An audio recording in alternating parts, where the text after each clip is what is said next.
When I was serving as the Commissioner of Police in Trivandrum City, I noticed that whenever something went well, people would come and give credit to me personally.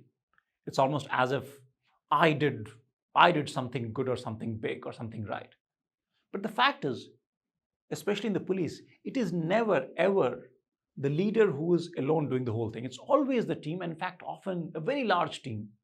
So, in most situations, whether it's a VVIP security arrangement or a crowd control or handling a riotous mob, or even for that matter, running the police stations well, the fact is almost all the work is done by junior officers and constables and head constables.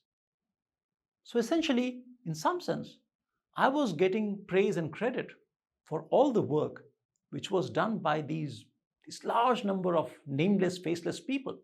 Now, it cannot be denied that leaders do play a certain role.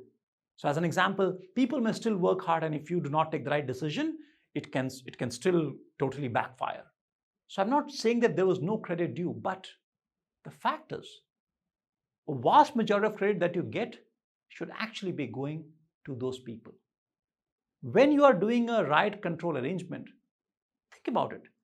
Wearing those heavy helmets and riot gear and shield and body protector, the policemen are standing on the road for 6, 8, 10, 12 hours, sometimes in the sun.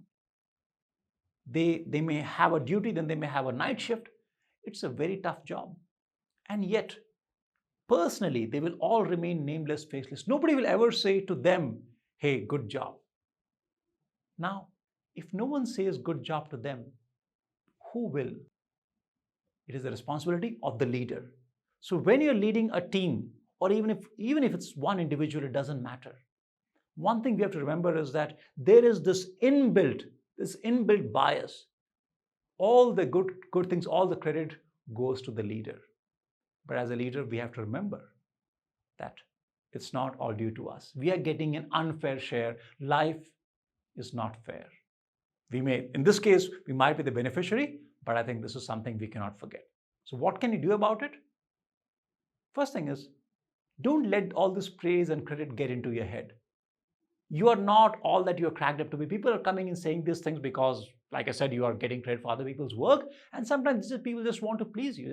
They want to be nice to you. So when you get the praise in your mind, listen to it, but tone it down. And second thing is, when you get the opportunity, say thank you to the people who work with you. Now, you might ask me, have I done enough of it? Have I given them the credit? Did I give them a pat on their back? Answer is yes, but I wish I had done a lot more. It's a lesson, it's a thought that I get quite often, and I try to be more conscious of it.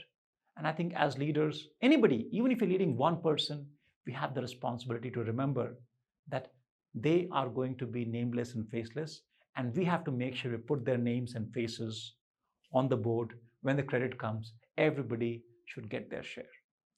So I hope you found this video useful. And if you did, I'll see you in the next video. Thank you for watching. Bye-bye. Take care.